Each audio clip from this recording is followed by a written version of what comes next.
Hey everyone, it's Chantel, and apparently it has come to my attention that I have a bunch of new followers again, and a lot of people just starting keto.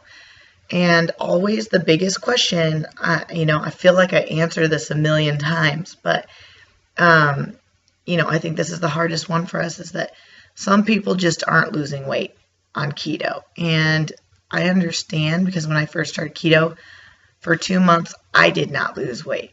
And it's really frustrating when you have an abundance of weight you need to lose and you're not losing it.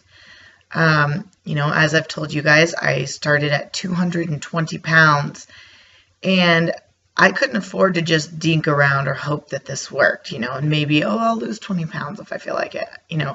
I chose this lifestyle for one is because I really needed to get that excess weight off my body.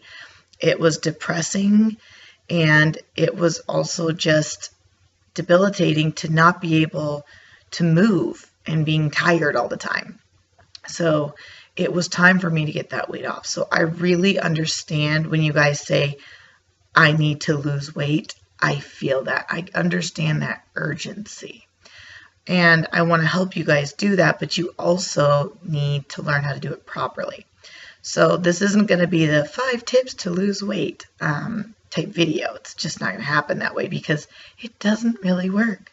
Because I know I tried it. So first of all, the first things that are going on, the reason you gained weight and the other diets failed, besides them not being keto, obviously, is that you had bad habits to begin with. And they're going to follow you into this diet too. This way of eating. I shouldn't say that. I'm sorry. This way of eating. It's not a diet. You are going to be doing this for the rest of your life. And also, if you're doing this just to lose weight, and when I started, that's all I thought about is I have to lose weight. I have to lose weight. And if that's all you're concerned about, you're not thinking about the longevity of your life and your body and everything long term. And that's okay if you kind of want to dabble in this, but don't expect amazing results if you're just going to dabble in it. You need to commit, even if it's just for, I told myself for 2 months, I will commit to doing whatever I need to do. After that time, if I haven't lost weight or I don't feel like this is the right thing, I'm going to move on. I'm tired of wasting too much time and energy and starting over all the time. And I gave myself a good solid 2 months and said, whatever it takes, I have to do this. And maybe you haven't quite committed to yourself. That's step 1. If you have not committed to doing this lifestyle and really giving yourself the chance to experience it, then you technically are not in keto yet. You need to get that squared away.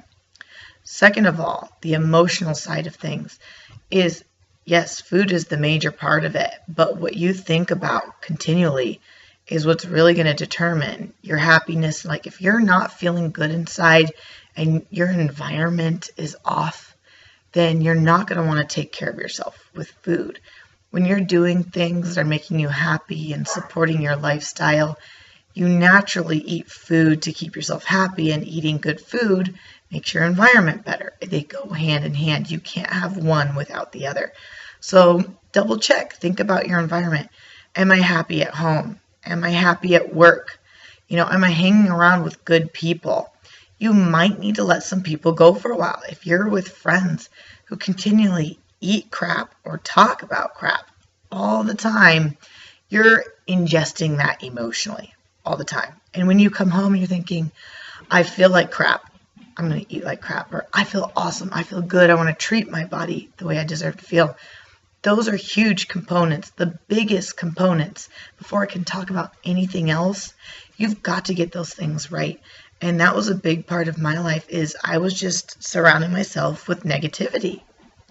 And even though I'm generally not a negative person, I wasn't really happy with work and the way things were going. And it was affecting me. I was feeling guilty to spend time playing volleyball and doing the things that I loved and working at the gym because I felt like there's a billion other things I needed to do.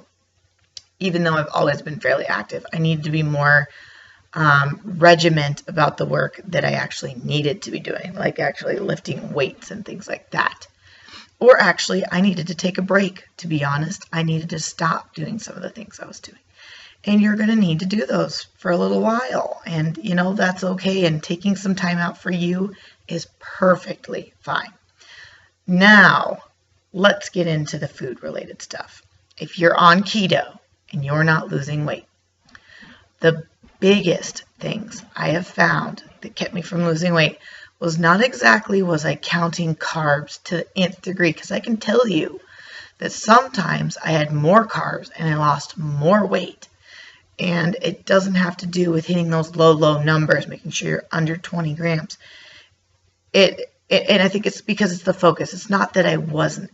It's the focus. It's the mental aspect.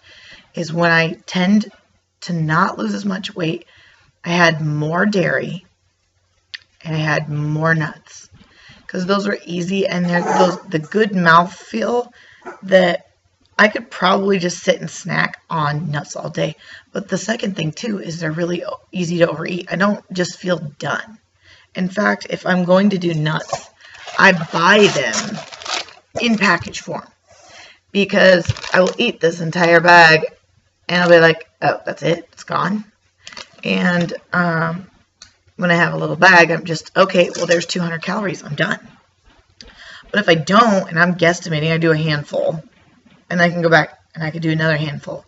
And I could eat so many nuts until I literally was like, oh, okay, you just don't ever feel full. And dairy, you're adding up carbs pretty easy if you're doing like an ounce of cheese, and then cream, and then butter, and then this, that those carbs are sneaking in. You can be overeating on the vegetables too, but that's not a lot of people's problem. It's usually the nuts and the dairy.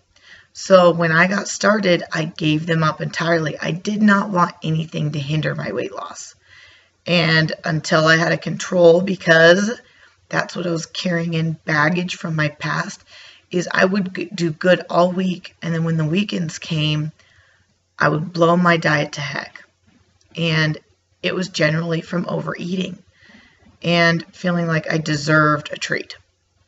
And that's where I would tend to gain that weight or just not lose it. And I'd get frustrated and angry, and I brought it into the keto lifestyle as well. And I had to learn to stop doing that. If I ever wanted to lose weight, it's not okay to overeat and to binge eat. It's just not.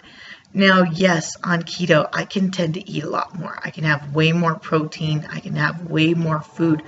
But still, even on keto, I can't overdo it.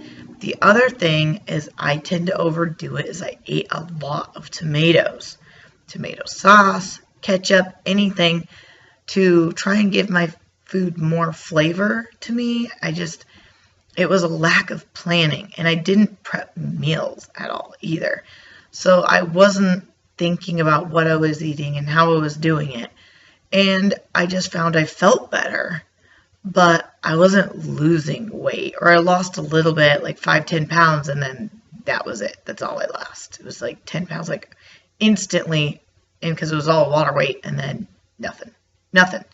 And that was extremely frustrating, because I thought, well, this is supposed to work.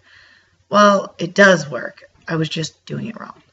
Now, some of you can still eat cheese and nuts and stuff, and it's not going to affect you. For a lot of us, it's going to affect you. So either if you can be in control of them and limiting them, that is fine. But if you can't, you need to let those things go. And for 2 months, I was rigid about the way I ate. Then after that, because I went through that, I then knew what it took for me to lose weight, and I could loosen the reins a little bit. So I knew for breakfast I could have 2 to 3 eggs. Boom, done. 200 calories about. That's kind of what I calculated. Then I had room for a snack if I needed it. But I felt like it was better to not snack, but if I needed a snack, it was 1 hard-boiled egg. That's literally what it was. If I was hungry, I got to eat 1 hard-boiled egg. Possibly half of a protein bar if I was still learning, and that was okay too. Really, really low carb. For lunch, it was protein and salad. That's all I gave myself, because I didn't have the wiggle room to know if one thing was going to work or how much oil I put on vegetables or not. I did lettuce. I did protein of some sort, either a little bit of beef or chicken. No more than 4 ounces at the time because I needed to lose weight, about 4 ounces. And I did a little bit of oil and a vinegar and salt and pepper. And that was it. It was very boring. It was very bland, but I needed to teach myself that food didn't always just have to taste amazing to me all the time. I just needed to be healthy. And that's what I ate. For snack, again, it was a hard-boiled egg, or it was sometimes, if I needed to, like a piece of cheese, 1 ounce, just because it depended on what it was easy to bring with me.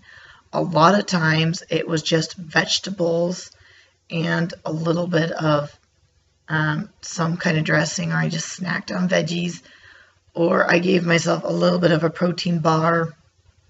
But usually it was just a hard-boiled egg. I chose to either have a snack in the morning or the afternoon. That's really what it was. Dinner was 4 to 8 ounces. I usually did about 6 is where I found.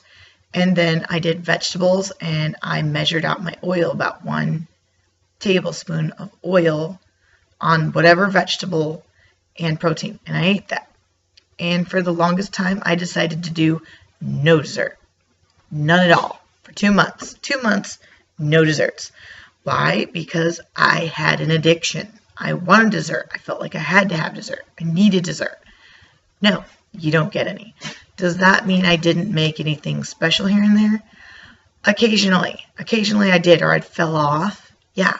But for 2 months, I stuck it out. Even through the weekends, I said, no, this is the way I eat every single day. And I went through that for 2 months, and I dropped 35 pounds in 2 months. Yes, you can do that. And it was really, really rigid. Could I live that way for the rest of my life? No, it didn't make me very happy, but it was necessary. It was something I needed to do to prove to myself I could lose weight and I could get through those addictions. Then after that, I knew I could give myself a little bit of leeway here and there. But the second I felt it out of control, I went back to basics because I knew that this worked. And I still do this every time. Anytime I'm on vacation or I need to lose a little weight again, boom, I go right back to that mind frame because I did it. I know that I can do that, and I know that I can lose weight when I need to. I don't always enjoy it. It's not as fun as eating dairy and nuts, and I love nut butters, but I don't also lose weight. Sorry, my dog is barking.